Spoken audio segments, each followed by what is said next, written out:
While the ground trembles, the sky watches, and the entire Europe feels the heat of a new power game. Just 50 kilometers from Russia's border, rockets are fired.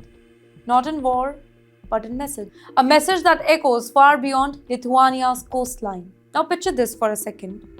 Cold Baltic winds, military trucks rolling across tough terrain, soldiers locking coordinates into advanced targeting systems, and then, all of a sudden, a rocket tears through the sky.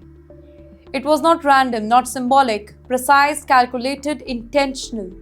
The US Army, well, they have just conducted powerful HIMARS rocket drills in Lithuania, right near the Russian frontier, right where NATO and Moscow, they constantly watch each other. And this was not just a solo performance. Lithuanian forces, they stood side by side with American troops, turning the exercise into a joint show of strength.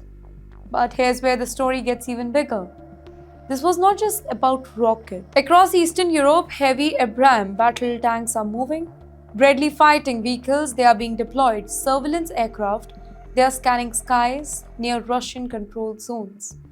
Well, it looks less like an exercise and more like a military chessboard where every piece is being repositioned right now. But wait, why HIMARS and why now? Because this particular system has already rewritten the battle rules. In Ukraine, HIMARS becomes a game changer. It moves quietly and it disappears before the enemy can react. Think of it as a sniper, but in rocket form. Now for NATO, HIMARS represents speed, precision. For Russia, it represents a warning, a reminder that NATO can strike fast and strike deep if tensions explode.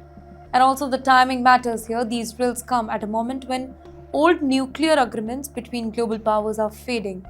Security trust is weakening and military alliances are becoming louder and more aggressive.